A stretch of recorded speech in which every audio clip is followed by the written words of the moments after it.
right, we'll call the meeting of the Finance Subcommittee to order. If the clerk will call the roll. Chair Mendonça. Here. Councilor Elliott. Here. Councilor Martin. Two present. All right, we'll go ahead and get started. Councilor Martin did notify us that he might be running a little late. This meeting of the Finance Subcommittee is to discuss a report that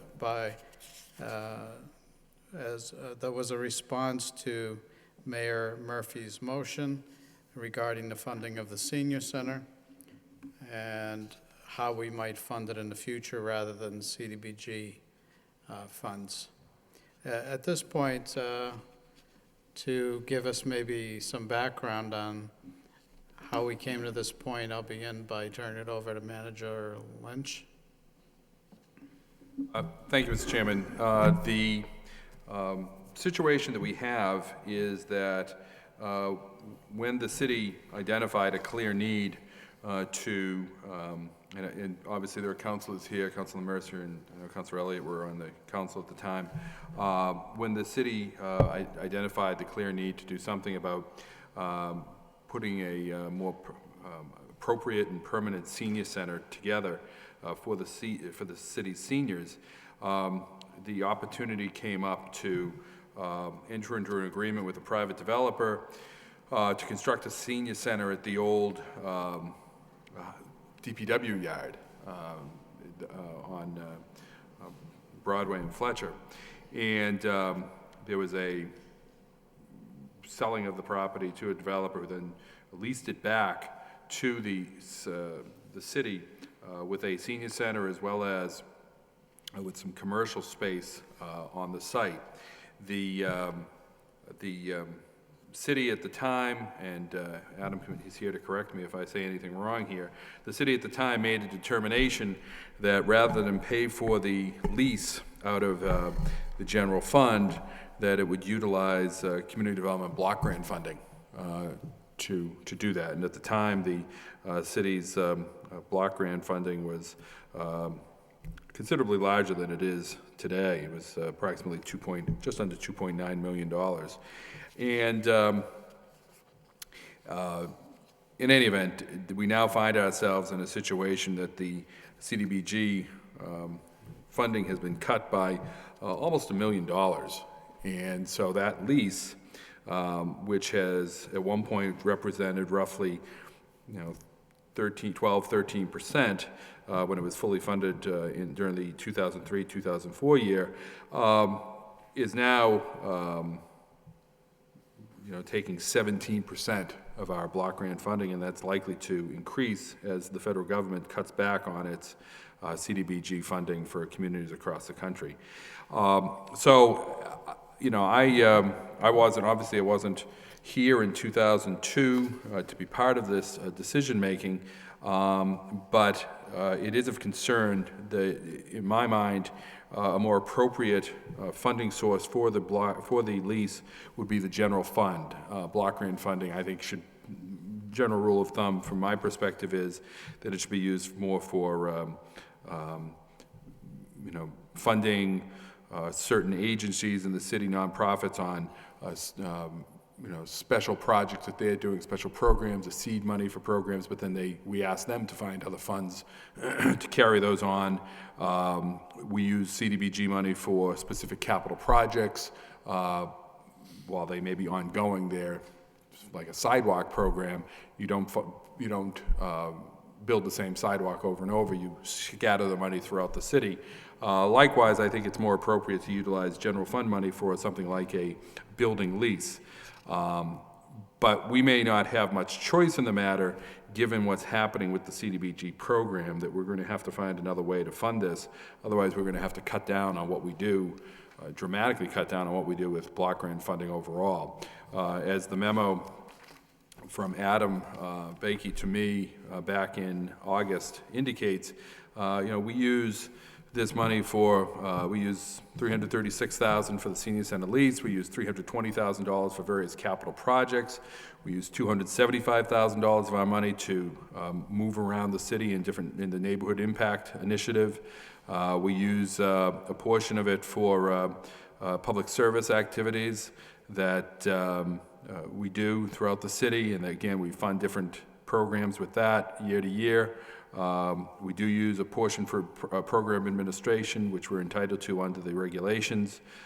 We do have the non-public service grants to sub-recipients that we give out. Again, those programs, those community service programs.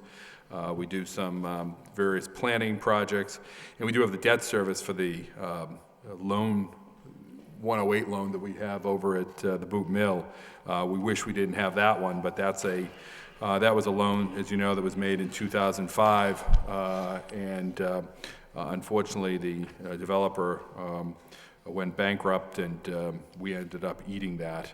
We hope to get that money back, but it'll come much later in the process. It will come more at or a portion of it will come down the road with the financing of the boot renovation project that's ongoing. But in any event, the issue that I know that you have here tonight is the senior center. And I think what we need to do is we need to work over the course of the next several months to try to ease our way into funding this out of the general fund. At least that's our perspective on this. Yeah, and I certainly would want to make clear that we're not being critical of the way it was done at the time, because I thought at the time was a creative way to get a much-needed project underway.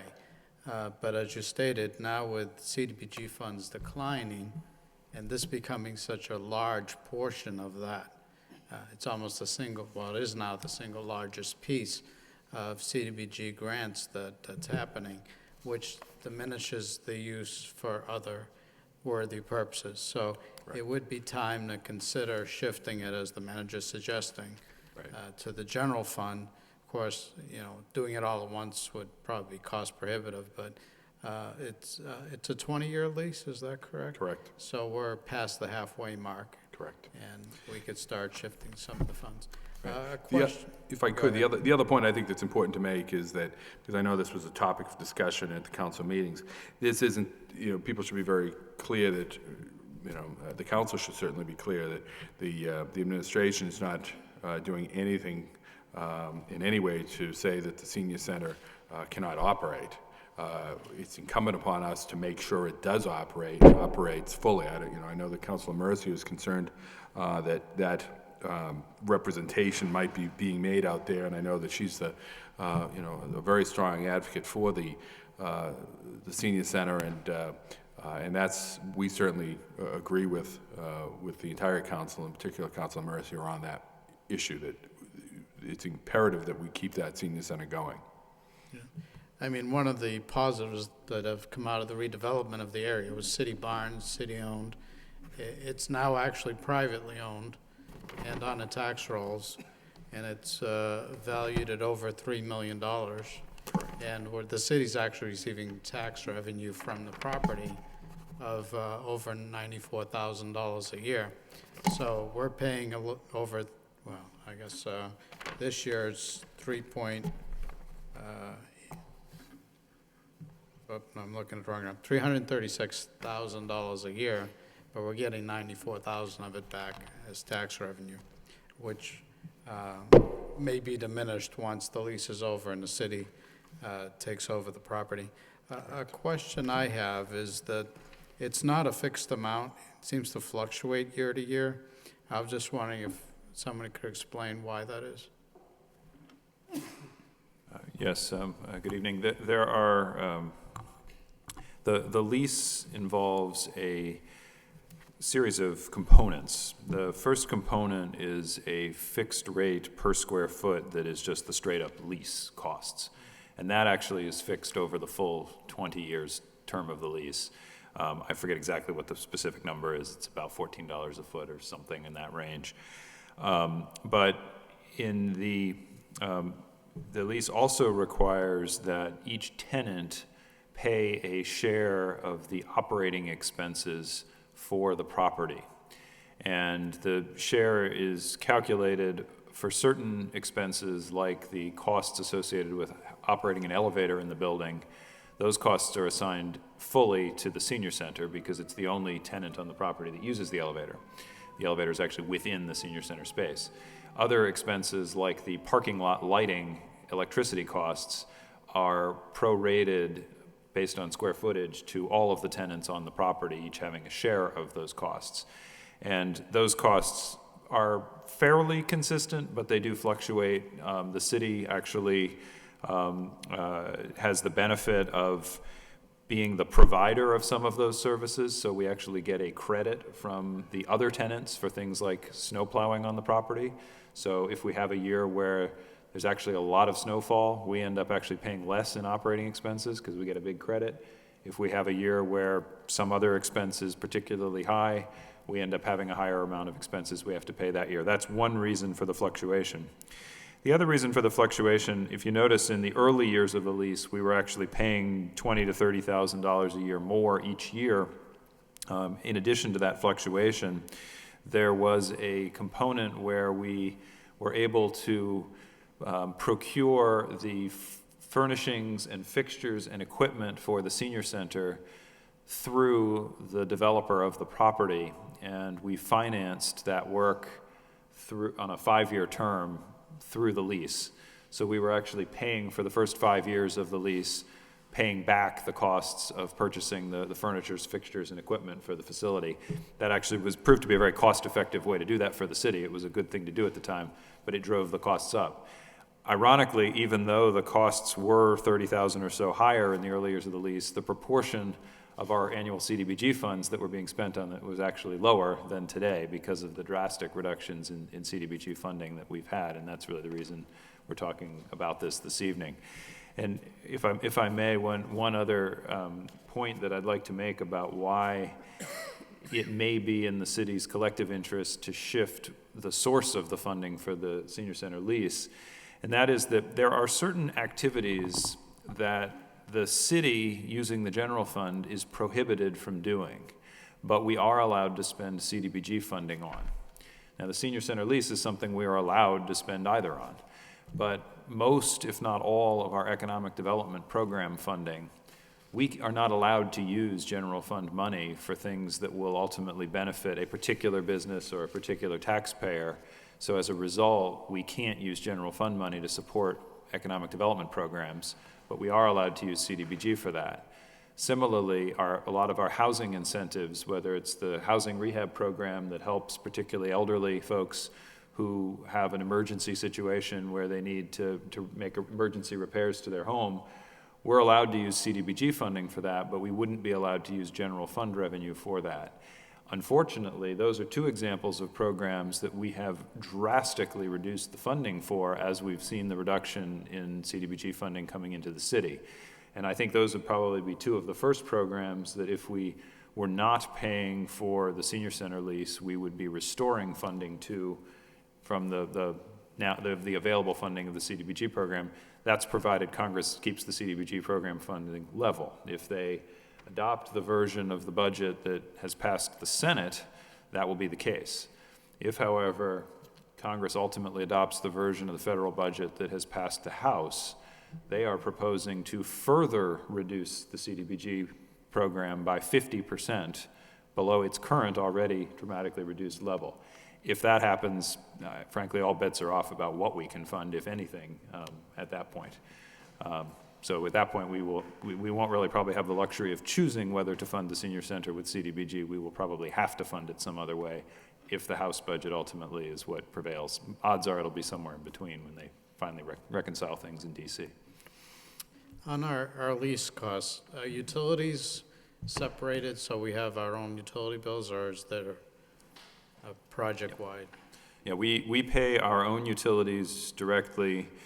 For the most part, the electric is paid by the senior center directly, but the water is actually I think a shared expense, although we don't pay because it's ours.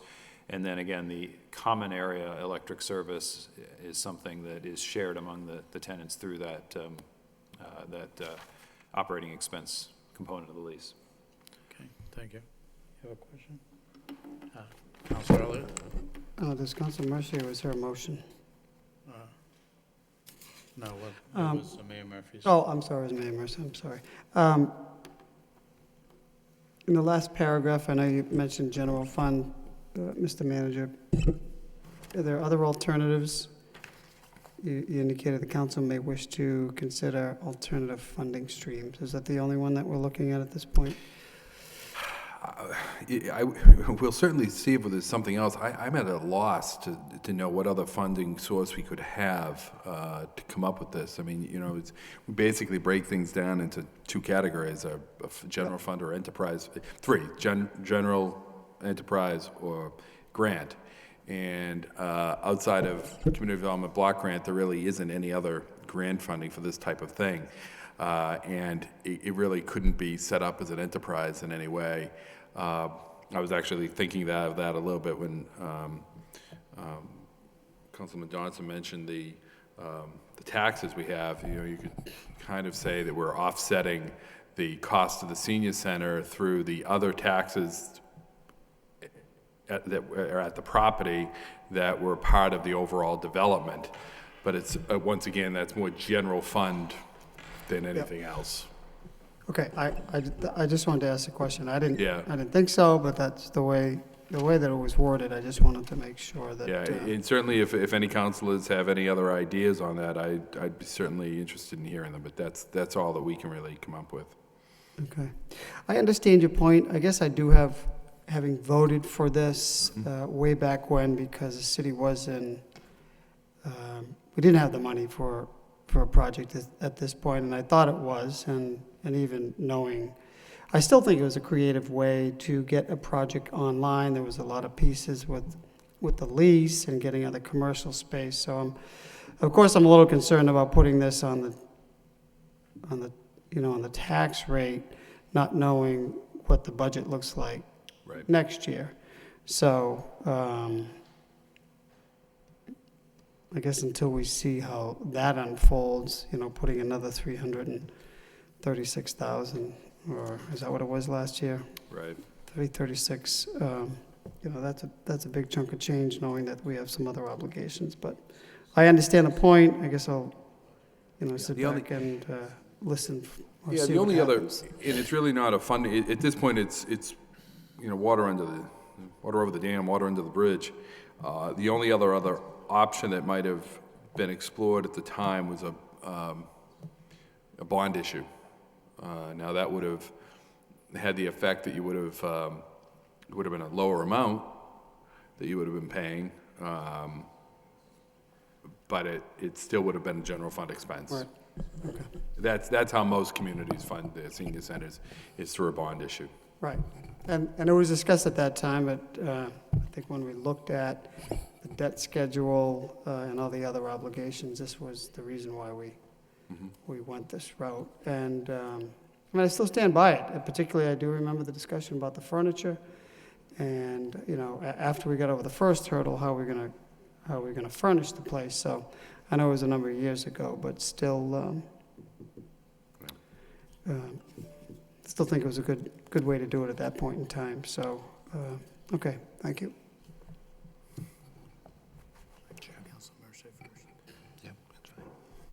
Council Mercer? Thank you, Mr. Chairman. Through you to the city manager. How are we going to see this? Would we see a line item on the budget that says this amount of money? Yeah, I would anticipate that what we'll do is we'll put it in as a line within the Council on Aging budget, lease payment. Did we ever anticipate talking to the owner and asking him if we could work a deal to float a bond to pay it outright?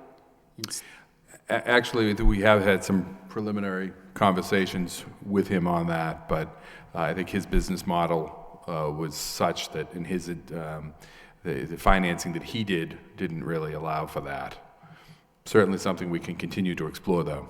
That would be my Because in the my long run, preference. we'd save money. That's correct. It's like if you have a structured mortgage in such a way that it's for 20 years and you come into some money, or you work hard and you get extra money and you pay off, it's structured so that you can pay off the mortgage as much as you can.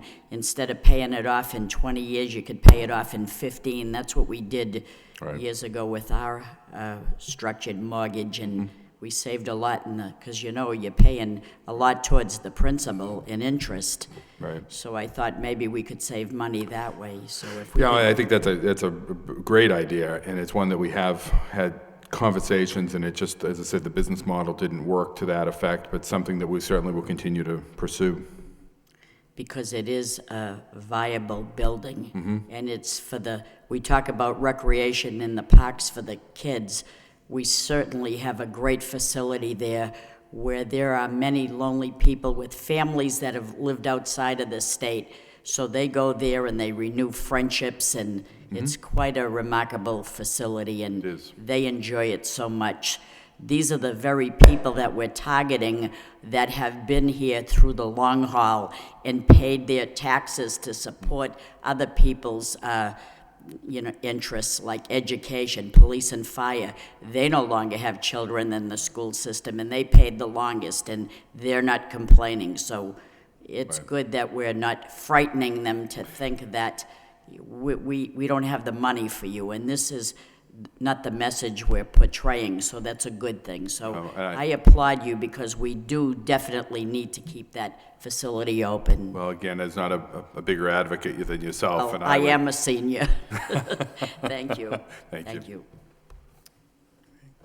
Council Martin? Yeah, thank you. I apologize if this has been asked, but I take it we really don't know where the federal government's going with the CDBG allocation, right? I mean, is there any, I'll let Adam speak to that, but I'll say it's not going up. So Right. it's, Yeah, what I mentioned earlier is that both the Senate and the House have actually passed appropriations bills that include funding for CDBG for the next fiscal year, but they're quite different. The Senate bill is basically level funding. It's actually a modest increase in the CDBG allocation. The House bill is a drastic reduction.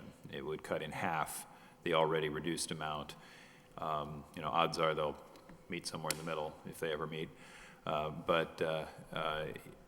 It's highly unlikely there's going to be any increase.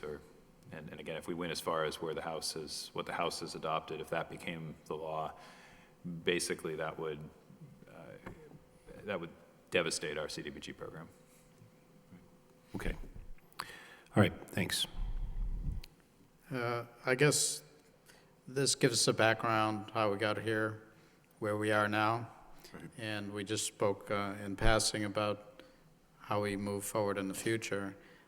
And one of the thoughts, of course, was that maybe we shift to general funds so we have more of the CDBG dollars available for economic development efforts. And I think it was touched on a little bit.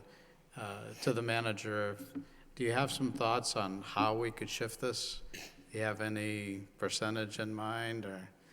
it's so early now. I mean, we're 6 months out from really delivering a budget to the council, and there's a lot that's in play there that Mr. Moses and I have been going over already for fiscal year 15 on a number of areas that some are positive, some are less than positive, the way these all work out. And we don't know what's going to be happening yet with the state aid picture. That still is probably 3 months out before we find out where that stands.